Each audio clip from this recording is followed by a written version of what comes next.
la idea de las revisiones de calidad es que haya una elevación, un elevado nivel profesional en nuestras firmas, que se prestigie, y si así es, no nada más en México, porque somos más firmas, sino en todos los países en los que tenemos ya representación.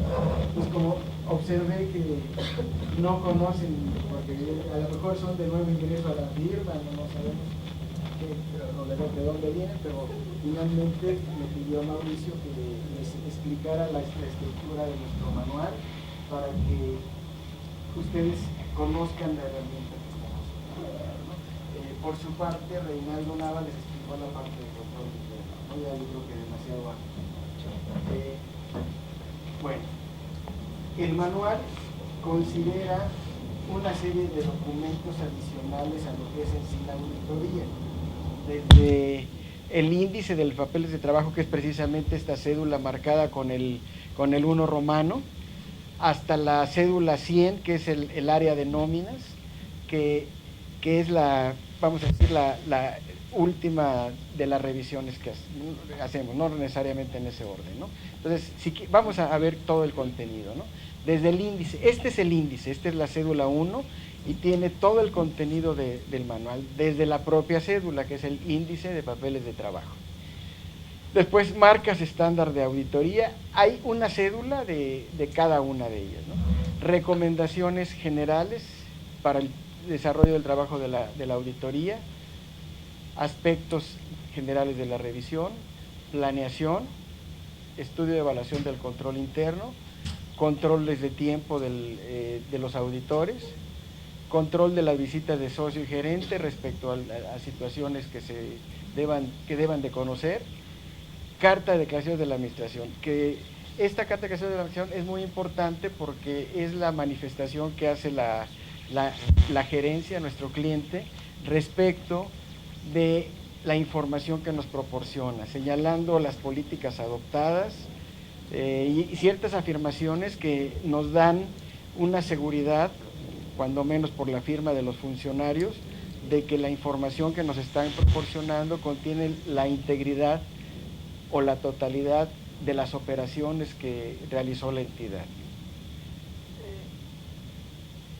Borrador de dictamen, pues, estados financieros básicos y notas, borrador de dictamen, en el caso de México, sobre una herramienta que se llama CIPRED, que es un dictamen para que se presenta ante las autoridades fiscales, que contienen una información muy detallada sobre los aspectos de ingresos y deducciones fiscales, ¿no? Y información adicional. El que sigue sería asuntos a comentar con socio y gerente que pueden afectar el dictamen, que son aspectos relevantes. Carta de requisición de información. Normalmente cuando entramos a una auditoría, lo primero que independientemente de la planeación y de todos los aspectos de programas de trabajo, lo que requerimos es una lista, más bien requerimos prestar una lista exhaustiva a nuestro cliente de la información y documentación que nos deben presentar. De tal manera de que vamos a decir que si en un área no tenemos información, bueno, podamos modificar nuestro programa de trabajo y ubicarnos en las áreas en que tenemos esa información, ¿no? Esta carta, el modelo que tenemos es para solicitar información desde los aspectos generales para la integración del archivo permanente de la auditoría. El archivo permanente de la auditoría, pues, son los documentos que constituyen la historia de una entidad. El primer documento, desde la Constitución, que sería una escritura constitutiva, hasta las declaraciones presentadas. En el caso, en México hay una cuenta que sirve mucho a las empresas para repartir dividendos libres de impuestos, que se llama cuenta de utilidad fiscal neta, que se conoce aquí como CUFIN. Entonces, la ley de impuesto a la renta mexicana establece que la CUFIN se constituye con las utilidades fiscales que pagaron impuesto. Puede haber utilidad fiscal y se amortiza, pero no hay pago de impuesto, pero en el caso de CUFIN, las utilidades que pagaron impuesto constituyen constituyen un cálculo sobre el cual se pueden repartir videos a los socios libres de impuestos hasta 2013, y ahora impusieron un impuesto del 10%, antes no había impuesto, ¿no? Entonces, esta historia de declaraciones en el caso de CUFIN, pues debemos de tenerla desde, según la ley sobre la renta vigente en México, desde 1975, si hay empresas con esa antigüedad, ¿no? En otras palabras, es muy importante que todos estos documentos estén en un archivo permanente, porque si es un cliente recurrente ya no tenemos que solicitar documentos de años anteriores y solamente actualizarlo, porque se va a constituir en historia las actas de asamblea, los acuerdos, juntas de consejo, declaraciones anuales presentadas. No, normalmente no integramos las declaraciones provisionales, que esas no tendrían mucha relevancia para la historia, ¿no? Bueno,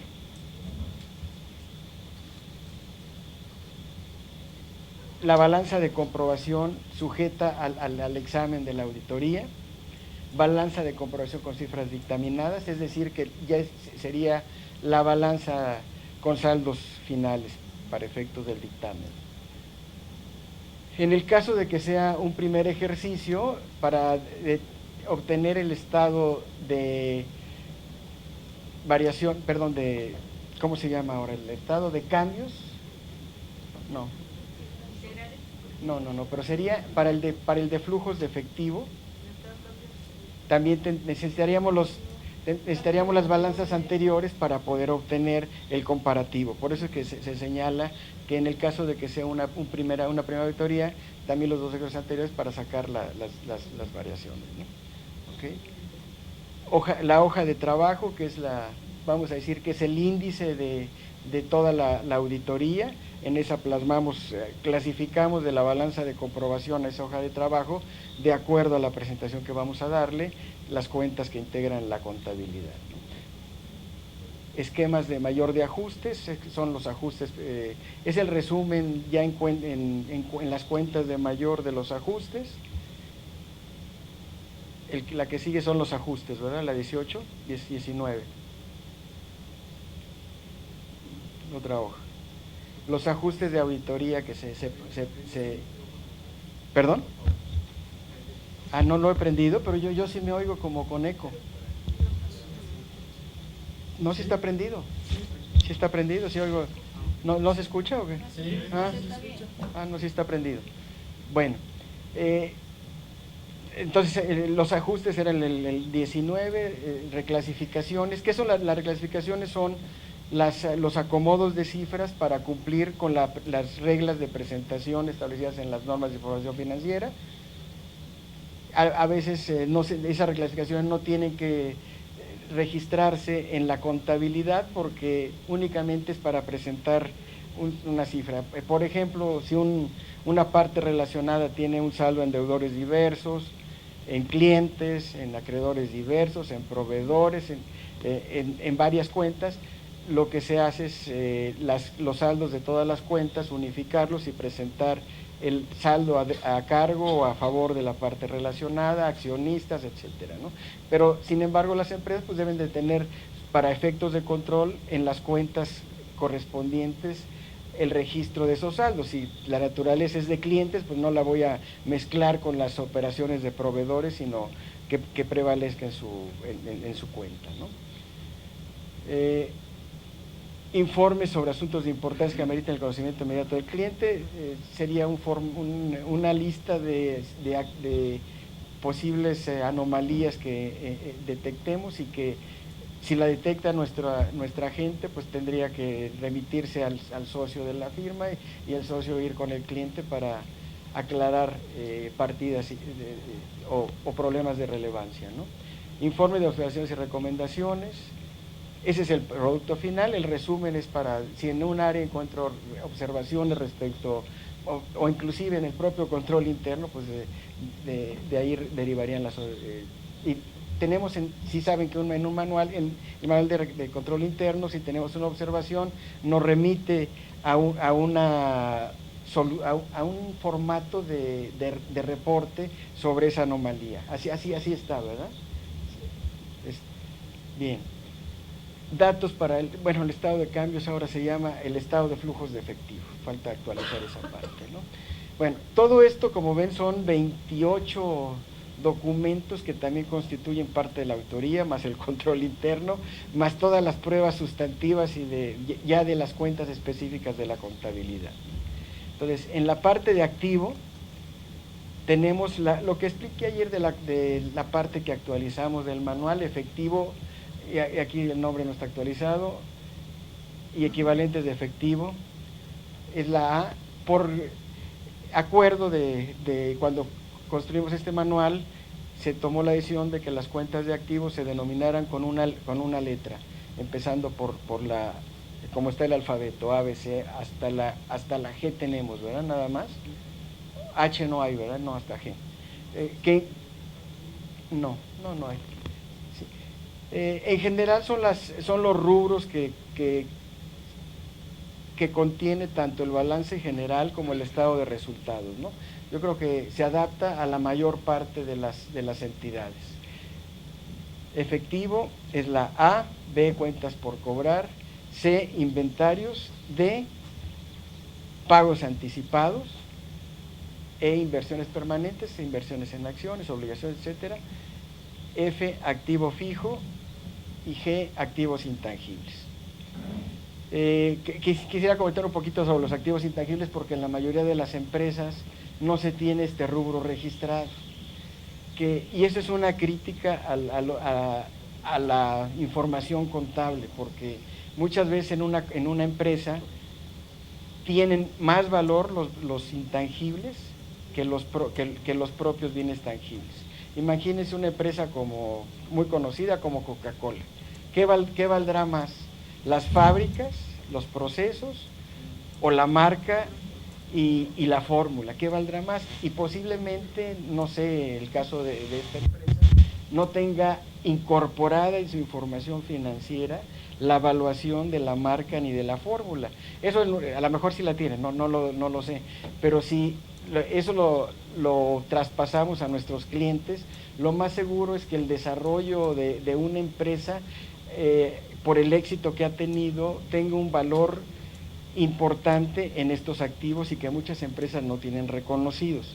El problema de las normas de información financiera mexicanas es que establecen que estos valores se reconocen por el pago que yo haga en efectivo o en bienes de estos valores. Si compro una marca, si compro una patente, si compro un diseño industrial, solamente así lo reconocen las normas mexicanas.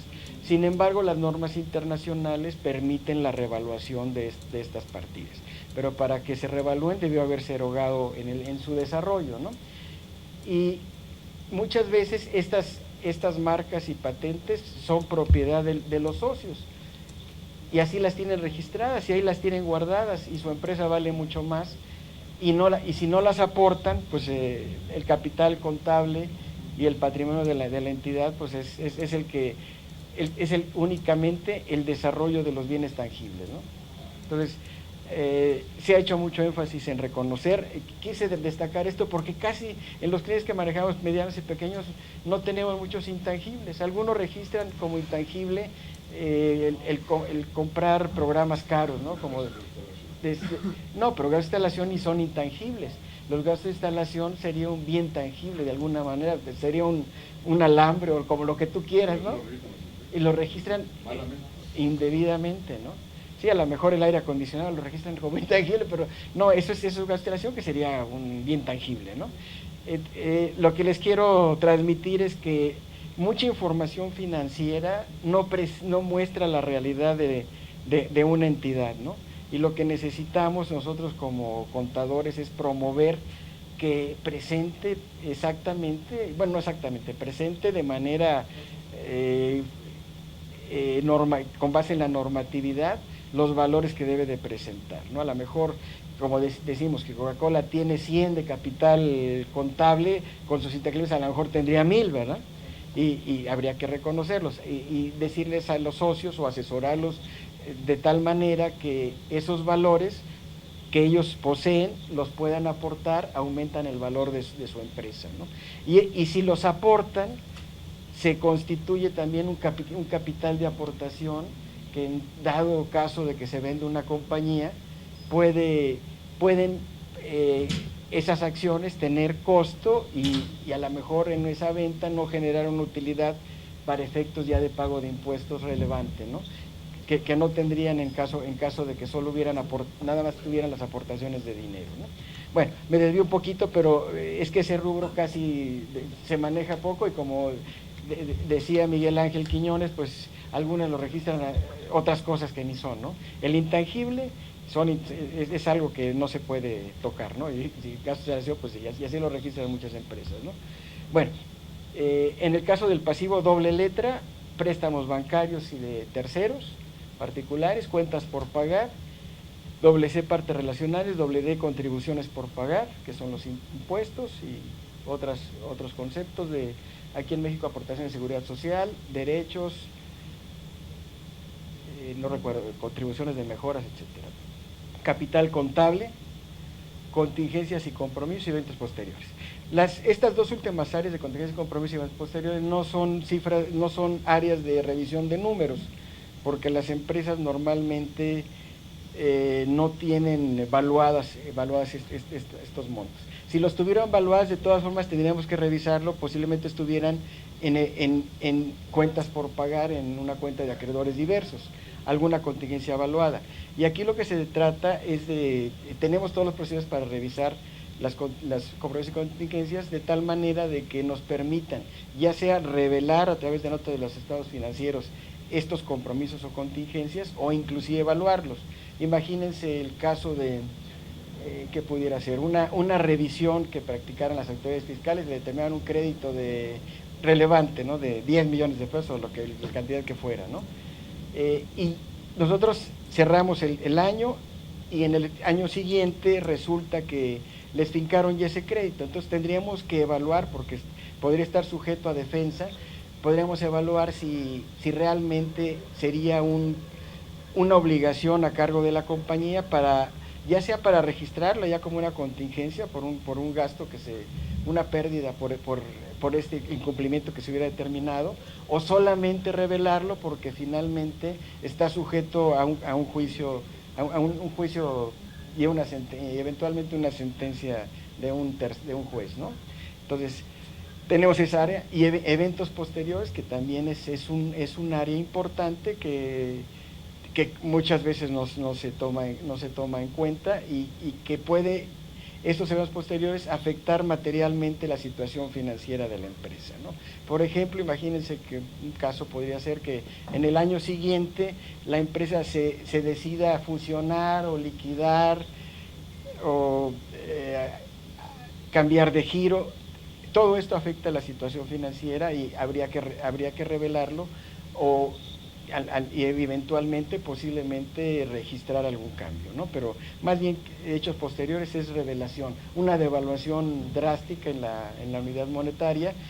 A lo mejor tienen un pasivo de 20 millones de dólares y se devalúa un 50%, pues entonces el pasivo ya no va a ser de 20 millones de dólares, bueno, sigue siendo los 20 millones de dólares, pero aumentaría en un 50% ese pasivo, y pues habría que ver con toda la normatividad, de evaluar de acuerdo a un criterio, experiencia profesional, etcétera, qué tratamiento darle a eso, si es revelación, reconocimiento o qué hacer, ¿no?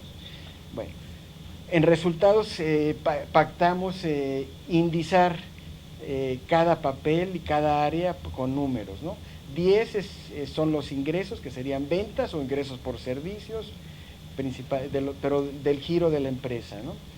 20 el costo de ventas, 30 gastos de fabricación, 40 gastos de operación, 50 ahora es resultado integral de financiamiento, 60 otros gastos y productos, y 100 nóminas. Las nóminas realmente es una revisión que hacemos separada aunque está toda la nómina en los gastos y en los costos, y a lo mejor hasta capitalizada en inventarios y posiblemente en obras, si es activo fijo o maquinaria, la revisamos por separado para darle el alcance de 100%, vamos a decir, de revisión en los gastos. ¿Por qué alcancé 100%? Porque hacemos pruebas selectivas y finalmente lo que hacemos es revisar el conjunto de las nóminas y verificar que todo lo que se pagó esté reflejado en la información financiera, ¿no? Y lo que revisamos es que efectivamente la nómina cumpla con todos los controles internos y con todos los impuestos a que está sujeto el pago de salarios a los trabajadores, ¿no? Bueno, entonces quería presentar esto porque creo que no lo conocían. Entonces cada uno, si ven, es extenso, ¿no? Ayer vimos A. Entonces el A pues es un puntito, vamos a decir que es un 5% o 7% de todo el esquema. Lo tenemos muy completo y lo que hemos hecho es un esfuerzo adicional porque esto lo usamos en México de hace tiempo, pero un esfuerzo adicional de ampliarlo tanto a las normas mexicanas como a las internacionales.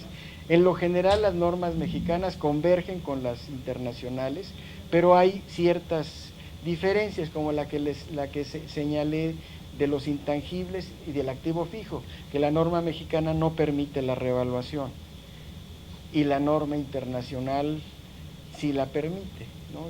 Que es lo más razonable. Imagínense, me platicaba Mauricio de una empresa que tiene edificios y que pueden tener 30 años, vamos a decir, pero son edificios con mucho valor, ¿no? Entonces posiblemente está el valor residual. Bueno, si es que aplican valor residual, porque de acuerdo a las normas así debe ser, pero a lo mejor deprecian y dicen el edificio vale cero. Pues nunca debe valer cero, pues va a haber un valor residual, pero así se aplica en la práctica, ¿no? Y sin embargo, si ese edificio de 30 pisos o de lo que pues debe tener un valor muy superior a eso, ¿no? Entonces, esta parte que mencionábamos de avalúo y esto no se permite en México, pues y si no hay valor residual, entonces resulta que tenemos una empresa que a lo mejor solo vale, imagínense que sea un inmueble, solo vale terreno, y un terreno que de hace 30 años, pues si no está revaluado, pues tampoco tiene significación, ¿no? Bueno, nuestra labor aquí en la firma es dar todas las herramientas para que puedan hacer un trabajo profesional apegado a la normatividad.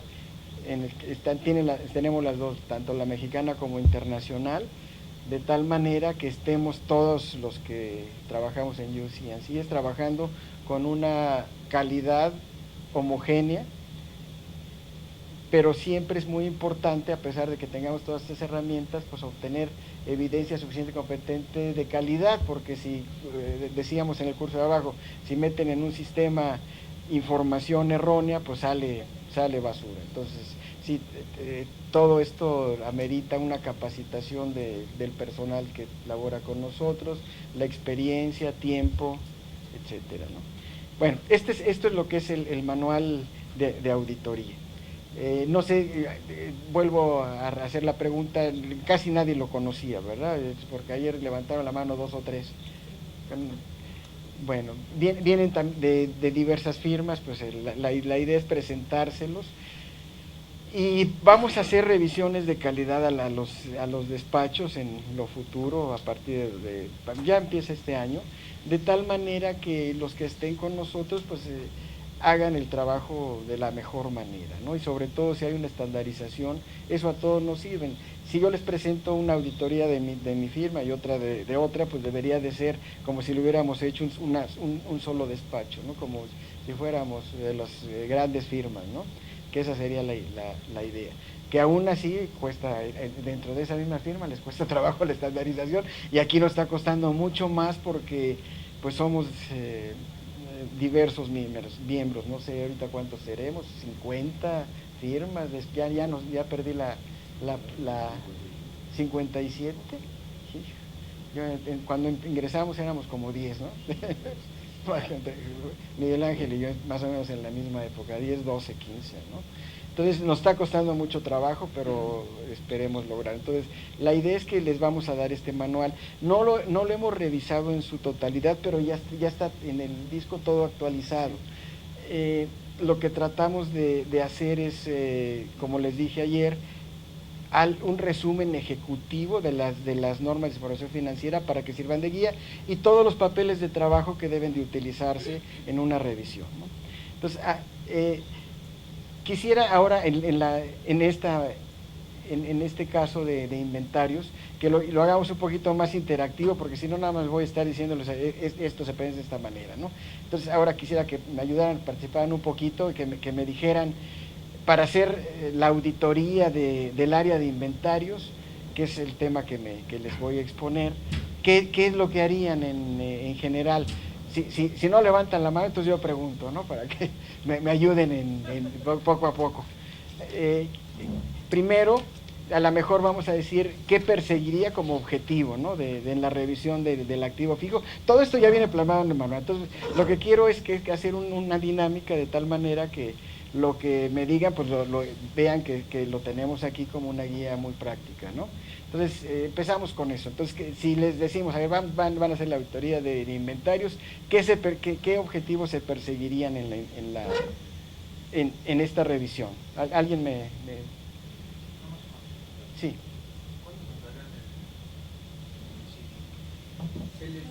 Ya lo tienen, ¿no?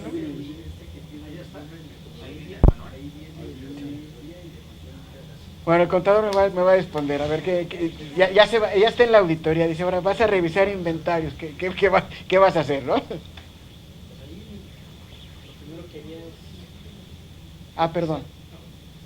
Perdón, sí.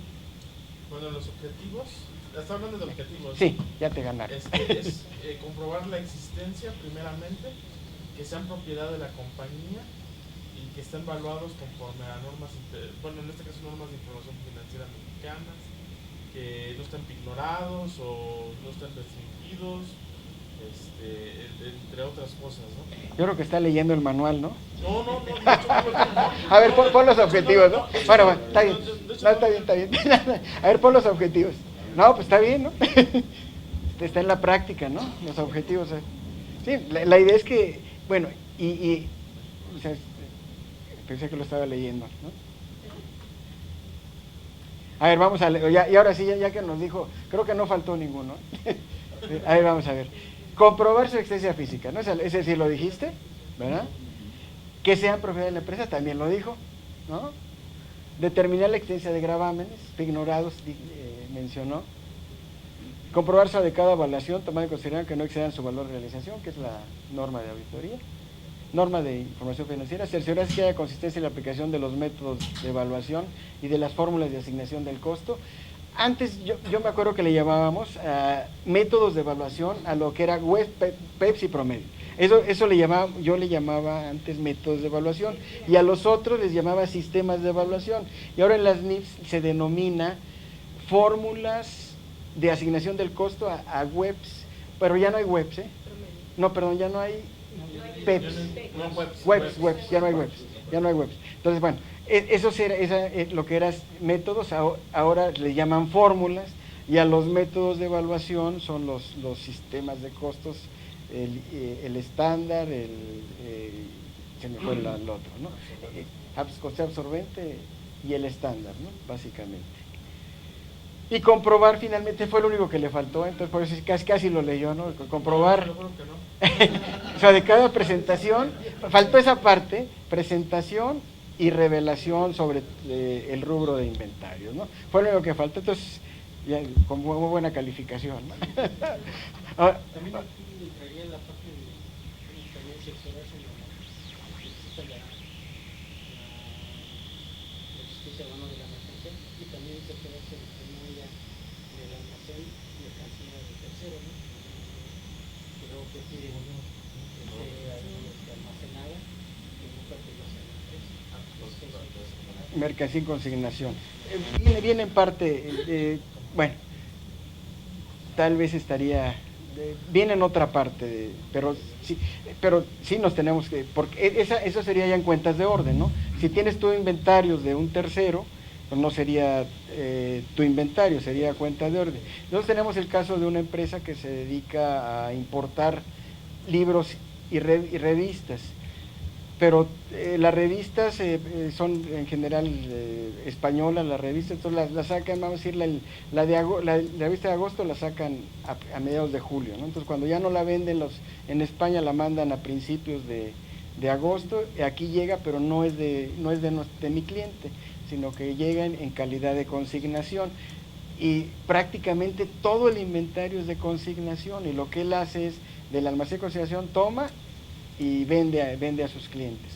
Si le regresan, lo regresa y lo regresa a consignación y vuelve a tomar, pero esa sería en cuentas de honor, pero finalmente sería parte de la revisión, ¿no?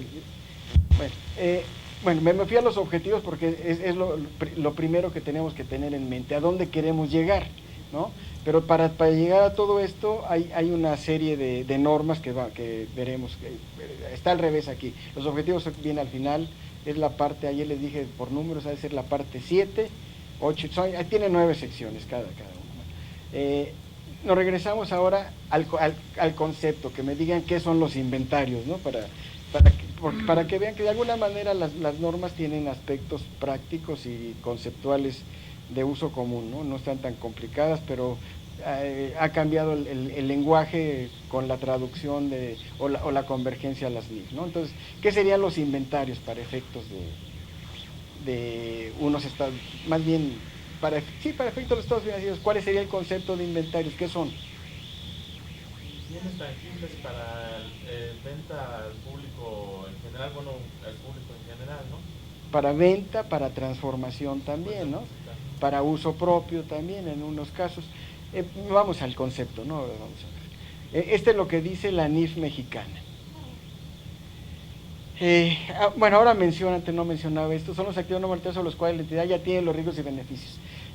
¿Por qué se menciona esto? Porque se ha hecho énfasis en que una venta o se realiza hasta que el cliente, ¿perdón? ¿Me ibas a decir algo, no? No, es para... Ya les molesta. Ok. Sí, una venta se realiza hasta que el cliente ya adquiere la propiedad y todos los riesgos y ya tiene la obligación de pago. Porque puede ser que la mercancía venga en camino o imagínense que la tenga, como decías, en consignación y hay un incendio, bueno, pues no tiene obligación de pago, pero cuando ya le transmitieron la propiedad, ya tiene la obligación de pago. Hasta ese momento se registra la venta. Por eso aquí, en este caso, es lo contrario de la compra. Entonces la compra se da cuando ya la empresa tiene los riesgos y beneficios de esos productos, ya puede disponer de ellos a su antojo, ya tiene la libre propiedad y tiene, en consecuencia, la obligación de pago, ya los pagó, sí. Pero hay otras que, por ejemplo, no necesariamente la mercancía está en poder de uno. Por ejemplo, los Icotems, cuando la importamos... ¿Los qué? Icotems, o sea, no sé qué es un lenguaje comercial de transacciones internacionales, en que, por ejemplo, cuando es FOB, Free On Board, okay, viene libre de... O sea, ya cuando pasa la frontera, o cuando la entrega el proveedor extranjero, cuando viene en camino ya es riesgo del adquirente. Okay. O sea, no necesariamente todavía la tiene en su poder, no, sí, pero ya los seguros, todo corre por cuenta del adquirente. Ese es el free on board. Es el caso de eso, que ya tiene los riesgos y beneficios, ¿no? Ya tiene los riesgos, ya es suya, pues. Sí, aunque no esté en su almacén, a eso te refieres, ¿no? Sí, se registraría entonces como mercancía en tránsito, pero ya de tu propiedad, ¿no? Sí, y entraría al almacén hasta que físicamente esté la existencia, ¿no? Pero esa es otra cosa. Sí, bueno, entonces, pero también lo contraste casi completo, dice, adquiridos y mantenidos para su venta. Más bien es lo único que dijiste, ¿no? El siguiente punto es producción como productos terminados, y el tercer punto, que se consumen, en par materiales que se consumen para el proceso productivo o la prestación de los servicios, ¿no?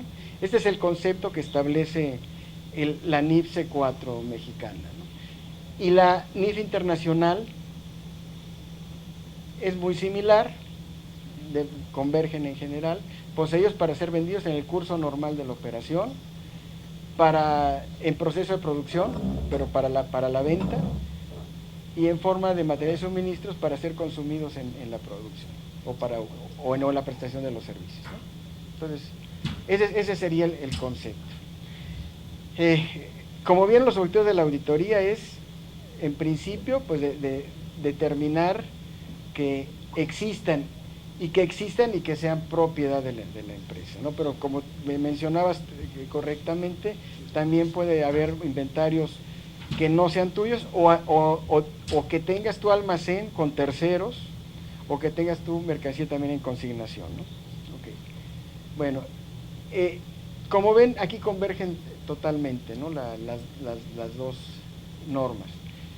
El siguiente concepto es ¿valuación? Valuación. ¿Cómo evaluaríamos, antes de que la pongas? ¿Cómo evaluaríamos los inventarios? Ya mencionamos, en parte. Ya mencionamos, ¿cómo los evaluaríamos?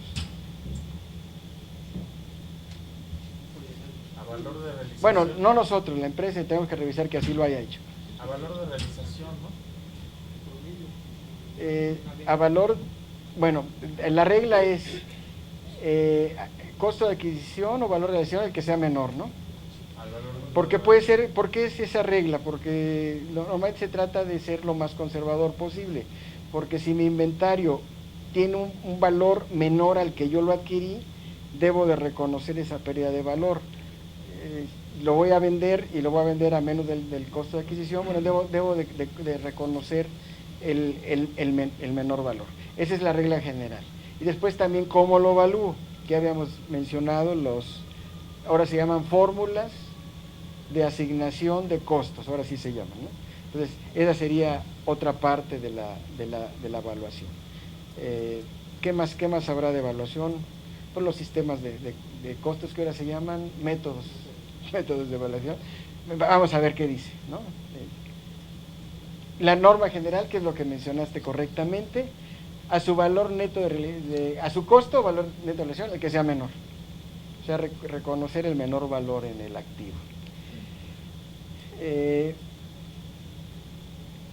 Pero no nada más el costo de la mercancía, si se incurrió en costos adicionales hasta que estén en su ubicación y su condición actual, esos costos también tienen que incorporarse. Es el caso, podría ser, de importaciones, precisamente, ¿no? Que todo lo que no me cuesta nada más la mercancía, sino todo el traslado, impuestos, excepto el IVA, es lo único que no me costaría, pero todo lo demás es lo que me cuesta hasta tenerlo aquí disponible para su venta, ¿no? Aquí entonces la NIF analiza lo siguiente, lo que hace es el costo de compra y de producción, ¿no? Depende de si es una empresa comercializadora o de fabricación. Entonces, aquí analiza la norma de información financiera cuál es el costo de compra. Deben de incluir el precio de compra erogado en la adquisición. Lo que mencionabas, los derechos de importación y otros impuestos, les decía que el IVA no diferente de aquellos que posteriormente la entidad recupera ante las autoridades impositivas, como sería el IVA que dijimos, ¿no? Los costos de transporte, almacenaje, manejo, seguros y todos los otros costos y gastos directamente atribuidos a la adquisición de artículos terminados, materiales y servicios. Y también, eso nos faltó, entre todo lo que platicamos, si hay descuentos, eso disminuye el monto del valor de la compra, ¿no? El monto del costo de la compra. Y otras partidas que deban de restarse para determinar la compra neta. En general debemos registrar una compra neta, ¿no? Costo de producción, es el siguiente concepto de la definición. El último concepto, costo financiero, no viene, pero ahorita lo explico por qué, porque hay algunos casos en que pueden capitalizarse los intereses. Costo de producción representa el importe de los distintos elementos del costo que se originan para darle forma a un artículo, ¿no? Que como es la mano de obra, la materia prima, la mano de obra y los gastos de fabricación, ¿no? Básicamente es eso, ¿no? Hay una NIF D6 que establece algunos casos en que debe de reconocerse los intereses como parte de los inventarios, que yo en la práctica no he visto que a través de inventarios se financien para poder capitalizar, pero pudiera darse, no el caso, ¿no? Establece las limitadas circunstancias de esa NIF en las que el resultado integral de financiamiento, los intereses y las pérdidas cambiarias pudiera ser, deben incluirse en el costo de los inventarios, y también que el RIF debe capitalizarse en los inventarios que requieren de un periodo de adquisición de producción sustancial, o sea, un periodo largo para poner condiciones de venta. Se me hace lógico, ¿no? Si me impacta un financiamiento para, a lo mejor un año va a tardar en dispersar el inventario, pues puede ser que se capitalice. Pero los que se fabrican productos rutinariamente, pues no tienen que reconocer esa capitalización, ¿no? Porque en general no, es una excepción este tratamiento, ¿no? Los métodos de evaluación, entonces habíamos mencionado solo dos, así de memoria, ¿no? El costeo absorbente, que es el de costo de adquisición, el costo estándar y el de detallistas, ¿sí? Y menciona que en el caso del costo estándar, que cuando se aproxime al costo real o absorbente, ¿no? Entonces el costo de adquisición pues, está definido como lo que se paga por un activo al momento de su adquisición. Esa es la evaluación inicial, ¿no?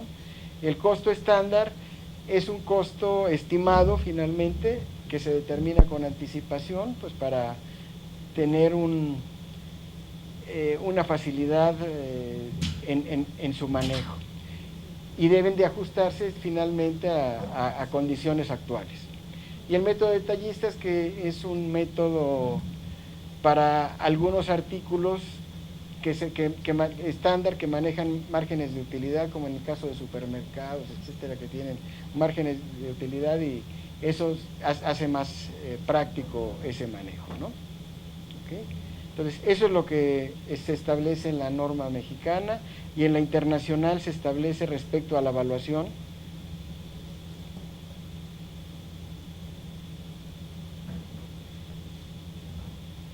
Que solo existen esas dos ahora, ¿no?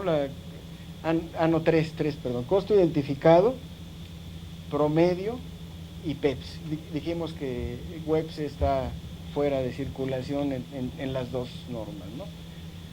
El costo, y aquí se explica cada uno de qué es, ¿no? El costo identificado son cuando son artículos de fácil manejo. El caso muy práctico, concreto, serían los automóviles, ¿no? Que tienen su número de serie, y ese puede aplicarse al costo según cada automóvil se venda, ¿no? Ese es lo más el mejor ejemplo, ¿no? Los costos promedios, pues ya todos sabemos cómo se calcula, lo que entra entre los artículos, y se van promediándolos. Y PEPS, que es la siguiente, Jesús, que se determinó que WEPS ya no, porque PEPS deja el inventario evaluado a los últimos costos, ¿no? Entonces esa es la razón del cambio, y el WEPS me daba lo contrario, me dejaba los costos antiguos dentro del inventario.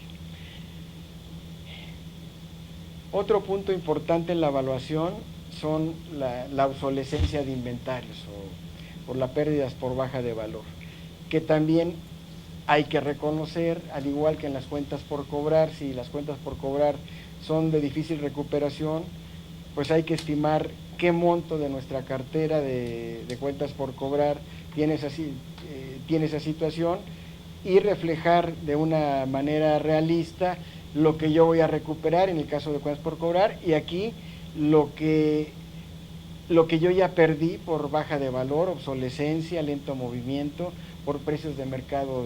Imagínense que compré teléfonos y no los vendí, y ahorita ya cambió a un nuevo modelo, pues ese inventario automáticamente lo voy a tener que enajenar a valores menores, inclusive tal vez a lo que me costaron, para poder recuperar la inversión, o a lo mejor ya ni los voy a vender, ni los voy a poder vender, los tendré que destruir. Esa es por pérdidas, por deterioro, pero también el valor, no nada más por la obsolescencia o por maltrato de los inventarios, sino en el valor principalmente. Entonces, como ven, La parte de evaluación con estas normas está cubierta y prácticamente es lo que hacemos en la práctica, pero esto nos recuerda cómo manejarlo. Esto nos sirve, si alguien de nuestra personal va a hacer una revisión, con media hora que repase, no se necesita más cada área, media hora, está muy sintético, ya va a saber qué es, cómo se evalúa, cómo se presenta, cómo se registra, cómo se revela, qué busco hacer y a qué conclusiones debo de llegar. Ya sabes, y ya sobre eso pues pueden empezar a trabajar con todas las cédulas que están prediseñadas, ¿no? Pero lo importante es que ya sepamos hacia dónde vamos, ¿no? La siguiente parte es de... ¿Sigue evaluación? No. Hasta ahora está... No, es que bueno, son muy parecidas, pues. Sí, la misma norma general, el costo o valor neto realizable, costo de adquisición y transformación, y se explica qué es costo de adquisición y costo de transformación. Esta parte de técnicas de medición, déjame leerla porque no la recuerdo muy bien, me la subes un poquito. El costo de los inventarios de productos no son habitualmente intercambiables, sí, así como de los bienes y servicios producidos segregados para periodos específicos, se determinará a través de identificaciones específicas de costos individuales. Este se refiere prácticamente ¿cómo se llamaban en la mexicana los costos identificados? Costos identificados, ¿no? Se asignará solamente de primera... ok. Entonces lo que dice que si se puede aplicar el costo identificado, pues se aplica, ¿no? Y si no, sería primera entrada, primeras salidas, o costo promedio, ponderado. Le llaman aquí costo promedio ponderado, ¿no? Son los métodos que se tiene. Lo que veo es que no está detallistas aquí. No está en la norma internacional, no lo veo. Entonces, si ven, son las mismas técnicas de medición, ¿no? Identificados, detallistas, promedios y PEPs. Y aquí falta lo de detallistas. Voy a hacer una revisión exhaustiva porque se me hace raro que no esté, pero bueno, así viene la NIC 2. Seguimos con la presentación, yo creo, ¿no? A ver, ¿cómo presentamos los inventarios en los estados financieros? Si me ayuda alguien más ahora, ¿no? El que quiera. Nadie quiere. Tú, Inés, ¿no? Dime, ¿cómo se presentan los inventarios? Las reglas de presentación ya en la información financiera, en los estados financieros.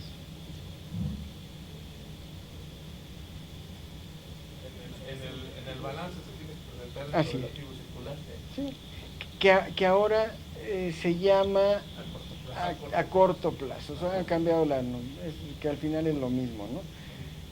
Bueno, entonces, si quieres pasamos a esa parte, ¿no? Pero faltó lo de las estimaciones, ¿no? También. Se presenta el inventario neto de las estimaciones creados y clasificando las partes que le integran. Eso se puede hacer ya sea en el cuerpo del balance, que no se estila, o en notas a los estados financieros, la integración, ¿no? Eso sería la parte numérica. La parte numérica es un solo renglón en el balance normalmente y en nota el desglose de cuánto es producto terminado, materia prima, producción en proceso. Y la reserva estudiada, ¿no? Y la estimación para la estimación para baja de valor en el inventario, ¿no? Lo que se llamaría deterioro, lo que se llamaría como deterioro en el valor de los inventarios, ¿no?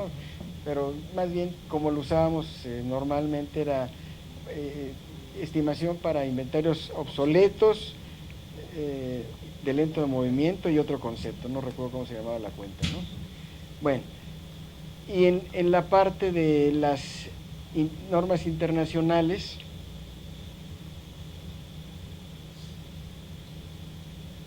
trae esta norma, la NIC 1, que es la general, trae una forma de clasificar. Entonces, en pocas palabras dice, estos son los activos, no le llaman a corto plazo, le llaman corriente, y los otros que no le llamamos a largo plazo se llaman no corriente. Entonces dice, los corto plazo son cuando tienes, lo esperas realizar o vender, o tienes la intención o consumirlo en el ciclo normal de operaciones. Y ese activo es para negociarlo, ¿no?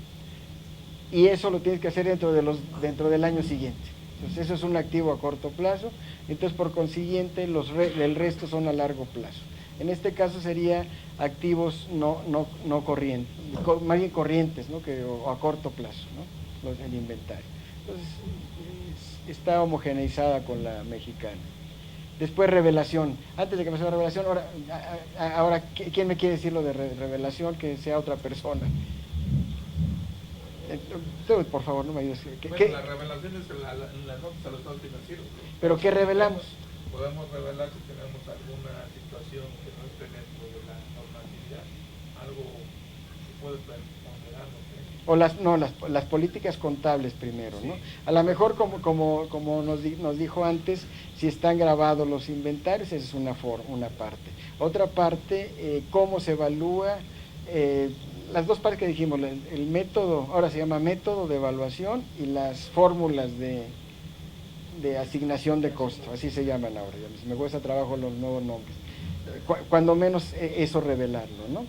Y también, bueno, me viene a la mente, por ejemplo, si es una inmobiliaria o una constructora que los inventarios o bienes inmuebles o terrenos, entonces ahí va a tener alguna plusvalía, como es el contador, ¿no? O se van a aumentar por el transcurso del tiempo, por alguna situación. Podríamos implantar una política y revelarla ahí en los estados financieros, que pueda presentar su inventario. Aunque de acuerdo al criterio, un criterio prudencial, pues no deberías de reconocer una utilidad hasta que realmente la enajenes, ¿no? Pero puedes mencionar a la mejor, bueno, podría ser una información muy importante, ¿no? Estos inmuebles están en inventario y el valor contable es de 100 y el valor de mercado es a costo de adquisición es de 1000, ¿no? Entonces sí, podría ser, ¿no? Sí, porque O inclusive dijimos que no se permitía la revaluación en México del activo fijo, pero en una nota se puede expresar estos valores para información del usuario, ¿no? Tratar de presentar, revelar también la parte económica alrededor de la empresa, ¿no? Porque finalmente cómo va a transformar su patrimonio hasta que lo venda, ¿no? Y en el activo fijo no, porque siempre lo estoy amortizándolo, depreciándolo a un valor que a lo mejor los cargos a resultado no me van a permitir, cuando lo quiera reponer, tener el dinero suficiente para adquirir uno nuevo, ¿no? Y bueno, ya más aumentaría, por ejemplo, la A3, los estados financieros deben ser para el uso para el entendimiento del usuario, ¿no? Pues podemos hacerlo para efecto fiscal o para efecto bancario, y entonces ahí entraría el criterio de la prudencia, ¿no? Para quién es el estado financiero y para qué voy a revelar esa nota que me pueda a mí como contribuyente o como propietario de la entidad dar mi información razonablemente. Lo que pasa es que la información financiera es una, ¿no? Independientemente si ya la parte fiscal, pues sería diversa, ¿no? Es como lo que dijimos. Imagínate que se permitiera la revaluación de los activos. Bueno, lo revalúo con Avalúo a través de método de se llamaba costos específicos en esa época, pero fiscalmente no tiene efectos, eso es otra cosa, ¿no? Sí, pero la intención es que la información financiera sea una sola, y ya de ahí decimos esto sí tiene efectos fiscales, esto no, por eso hay las conciliaciones en eso, ¿no? Bueno, híjole, ya se me voy más rápido. Entonces, revelación, bueno, ya casi terminamos porque al cuarto tenemos que parar para algo que quiere exponer Miguel Ángel Quiñones. Revelación. Entonces dijimos, creo que casi vimos todo. Políticas contables adoptadas para la evaluación de inventarios, así como los métodos de evaluación y fórmulas de asignación. ¿Okay? La composición del periodo de los inventarios, netos y estimaciones, aunque esto está repetido porque más bien para mí sería más presentación que revelación, pero así está en la NIF, ¿no? Mostrando el importe que... ¿Perdón? Está resumido en el balance y la obligación es desglosar el componente de los inventarios en la nota, si no lo hiciste en el balance. Y esa es la regla más bien, lo dijimos en presentación, se vuelve a repetir aquí, ¿no? mercancías en tránsito que habíamos comentado, inventarios en consignación o demostración, etcétera. Otra revelación, los recibidos en consignación, que eso se puede revelar a través de cuentas de orden también, ¿no?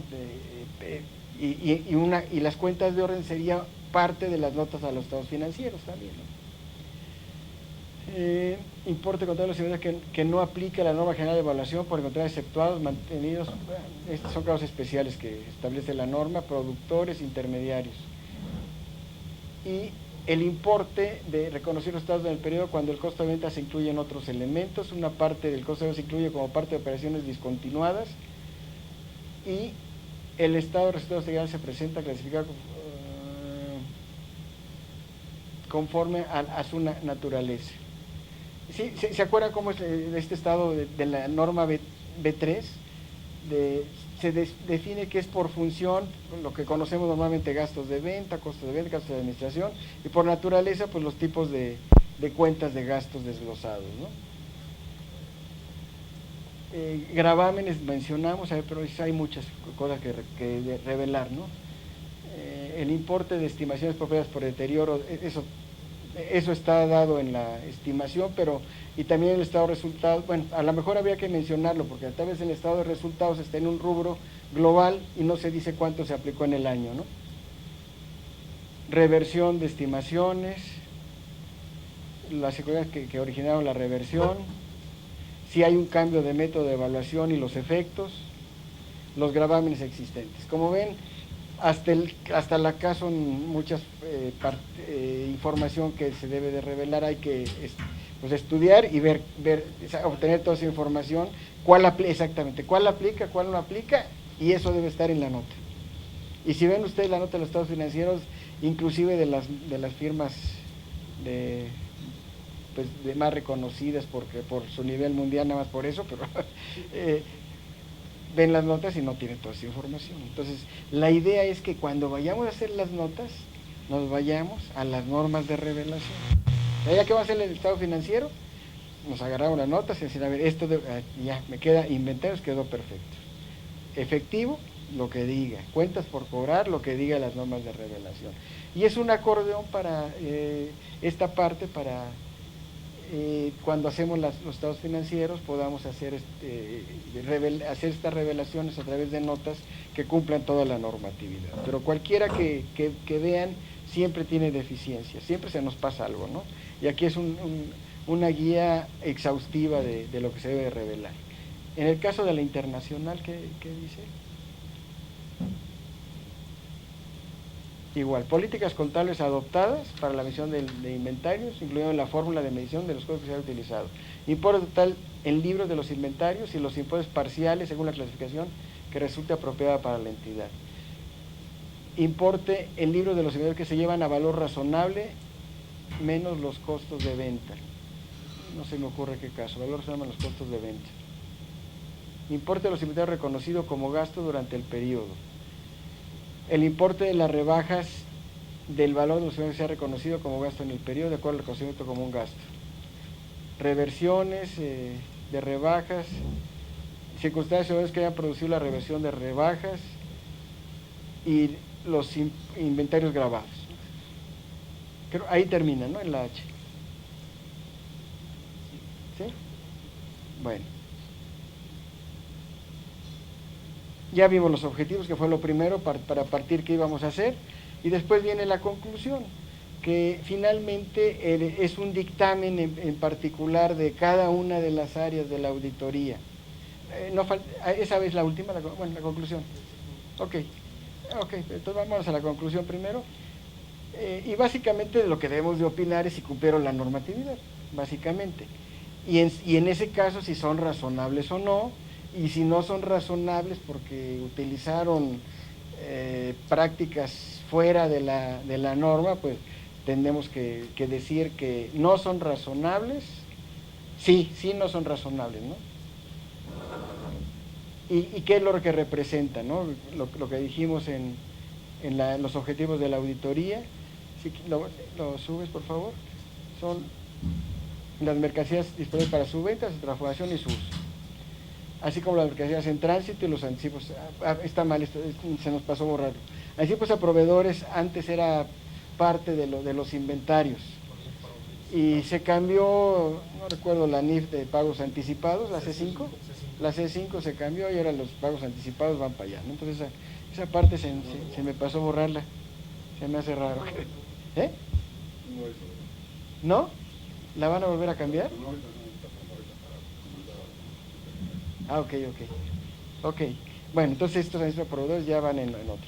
Bueno, y tenemos todavía la parte 8, pues dijimos ayer que eran 9 partes, a ver si me acuerdo de todas, la parte numérica, el índice, después vienen los concepto, evaluación, normas de evaluación, normas de revelación, ¿qué más se sigue? Objetivos de la auditoría, la conclusión de la auditoría y los procedimientos. 8, me faltó una. ¿Qué me faltó? Algo me faltó, bueno. No las tengo todas de memoria, pero la intención de presentar esto es que ahora, yo pensé que íbamos a presentar solo la actuación, pero más bien estamos presentando la forma como integramos el manual, ¿no? Todas las áreas, lo mismo que expliqué la vez pasada, pero tenía mucho menos tiempo, media hora para explicarlo, por eso ya no quise abreviarlo, pero creo que con la participación de todos, si se dan cuenta, es lo que hacemos en la práctica, pero está documentado y es una guía que permite que no se nos escapen detalles de importancia y que hagamos un trabajo profesional de acuerdo a lo que marca los cánones de la profesión, ¿no? Que serían las normas, ¿no? Y con esto creemos que podemos cubrir tanto la parte de México, que utilizan las normas mexicanas, como la parte de los despachos foráneos, de fuera de México, que tienen las internacionales, ¿no? Nos ha costado un poquito más trabajo porque en México solo aplicamos las mexicanas, son las que conocemos, pero bueno, pues ya lo tenemos hecho, ¿no? Estamos depurándolo para que todos lo tengan. Yo creo que en octubre, ¿no? Porque tenemos que terminarlo en septiembre, a como dé lugar, porque ya así es ese es el plan, ¿no? Pues entonces sí creo que terminé el cuarto, Miguel, para que... Sí, pero les vamos a... Sí, se han revisado 3 áreas nada más de las 20, ¿ok? Sí lo tienen, no sé, Jesús es el que... Sí tienen el manual ahí. Sí, decimos en el disco el que dice metodología de la firma y viene la auditoría y Bueno, pues entonces la intención era presentarles cómo está estructurado. Creo que nos hemos esforzado mucho, pues ya tenemos un tiempo en esto, ¿no? Haciéndolo. Muchas gracias. Y a nombre de UCC América se te otorga este presente reconocimiento, licenciado en Contaduría Hugo Gerardo Ríos Arellano, por el tema Auditoría Financiera, Control Interno y NIF. Enhorabuena. Muchas gracias.